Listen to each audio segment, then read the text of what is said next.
Hi friends, இன்னைக்கு ரொம்ப போர் அடிக்குதுல்ல. சரி, கவி அக்கா கூப்பிட்டு ஒரு கதை கேட்கலாமா? கவி, சீக்கிரமா வா. என்னது, கவியா? இல்லை, அக்கான்னு தான் சொன்னேன். சொன்னியா, சொல்ல வந்தியா?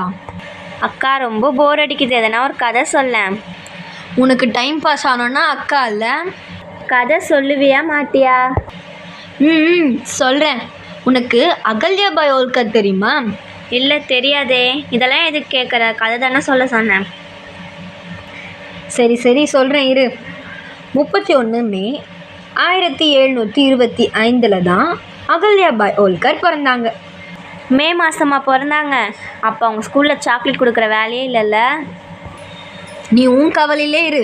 அப்போ தான் கேர்ள்ஸ்லாம் ஸ்கூலுக்கே போகலையே. ஸ்கூலுக்கே போகலையா? அப்போ அவங்க சாவித்ரி பாய் புலே மாதிரியா? கிட்டத்தட்ட அந்த மாதிரி தான். அவங்க இரு போர் அடிக்கிற கதை இல்லைல்ல. சொல்கிறதுக்கு முன்னாடியே கேட்காது. உனக்கு காசி டெம்பிள் தெரியுமா? ஏங்கா பயமுத்துற மாதிரி பேசுகிற? நல்லா தான் பேசேன். சரி சாரி. காசி டெம்பிளை ரீபில்ட் பண்ணவங்களே இவங்க தான். அவங்க கதை உனக்கு தெரியுமா வேணாமா? தெரியணும், சொல்ல. நீ கேட்டல சாவித்ரி பாய் காலமானு. கிட்டத்தட்ட அந்த மாதிரி தான். இவங்களும் ஸ்கூலுக்கெல்லாம் போகல. அதே இடத்துல தான் இவங்களும் பிறந்தாங்க, மகாராஷ்டிராவில். இப்போ நம்ம சொல்கிறோம்ல அஹமதாபாத் நகர்னு, அப்போ அது சவுண்டி கிராமமாக இருந்தது. அங்கே தான் அவங்களும் பிறந்தாங்க. அவங்க அப்பா தான் அவங்களுக்கு படிக்கவும் எழுதவும் சொல்லி கொடுத்தாங்க. எங்கள் அப்பா கூட அப்படிதான்க்கா. நான் படிக்கலை, மார்க் எடுக்கலன்னா எங்கள் அப்பா உடனே ஒரு குப்பை பையை கொடுத்து குப்பை மேட்டுக்கு அனுப்பிடுவேன்னு சொல்லி பயம் காட்டுறாரு. நீ படிக்கலைன்னு அழுது, அதனால உங்கள் அப்பா அப்படி சொன்னார். ஆனால் அவங்க அப்படி கிடையாது. ஸ்கூலுக்கு போகலன்னா கூட அவங்க அப்பா கிட்ட எல்லாத்தையும் கேட்டு கற்றுப்பாங்களாம். அவங்க அப்பா பேர் என்னது? மான்கோஜி ராவ் ஷீண்டே. இவ்வளோ பெரிய பேரா? ஆமாம், அவங்க மகாராஷ்டிராவில் பேர் அப்படி தான் இருக்கும். இன்னொருத்தர் பேர் கூட சொல்கிறேன் இரு. மல்கார் ராவ் ஹோல்கர். அவரை பற்றியும் சொல்கிறேன் இரு. அவர் மால்வா பிரதேசத்தோடைய அதிபதியாக இருந்தார்.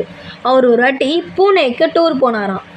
அப்போ தான் இந்த சவுண்டி கிராமத்தில் இருந்த அகல்யாபாய் ஹோல்கரை ஒரு கோவிலில் பார்த்துருக்காரு.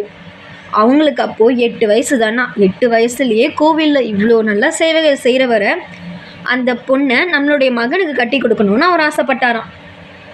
அந்த பையன் பேர் என்னது? கந்தேக் ராவ் ஹோல்கர். அவங்க 2 பேருக்கும் கல்யாணம் ஆகும்போதும் வெறும் 8 வயசு தான் ஆச்சான். அவங்க 2 பேருமே அப்போவே பிரிட்டிஷை எதிர்த்து நிறைய போர்லாம் செஞ்சாங்களாம். அதில் அவங்களுடைய ஹஸ்பண்ட் இருக்கார்ல, அவரும் இறந்துட்டார். அவர் பேர் என்ன சொன்ன? ஹோல்கர். நல்லா சமாளிக்கிற. ஹோல்கர் மட்டும் சொன்னால் அதுக்கு முன்னாடி இருக்கிறது யார் சொல்வா? அக்கா ப்ளீஸ்க்கா, கதையை சொல்லு, இல்லைனா விடுக்கா, நான் போய் தூங்குறேன். சரி சொல்கிறேன் இரு.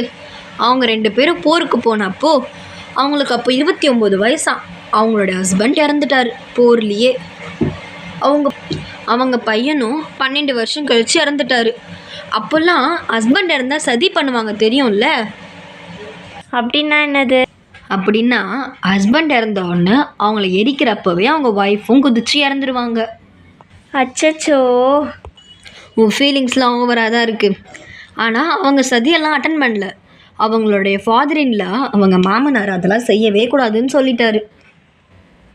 அதுக்கப்புறம்தான் முகல்ஸ் காசி டெம்பிள் அட்டாக் பண்ணப்போ இவங்க தைரியமாக போய் அங்கேருந்த லிங்கத்தை பத்திரமா அங்கேருந்து எடுத்துகிட்டு வந்துட்டு, அந்த அட்டாக்லாம் முடிஞ்ச பிறகு இவங்க தான் அந்த கோவிலை திரும்ப கட்டினாங்க. காசி மட்டும் கிடையாது, இவங்க நிறைய டெம்பிள் அந்த மாதிரி பண்ணியிருக்காங்க. எந்த டெம்பிள்? கயா, சோம்நாத், அயோத்தி, மதுரா, ஹரித்வார், காஞ்சி, அவந்தி, துவாரகா, பத்ரிநாத் கோயில், ராமேஸ்வரம் மற்றும் ஜெகநாத்புரி.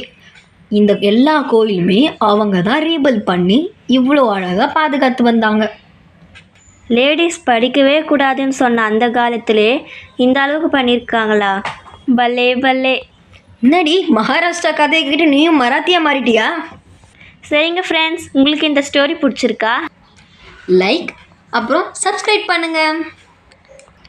பாய் ஃப்ரெண்ட்ஸ். பாய்.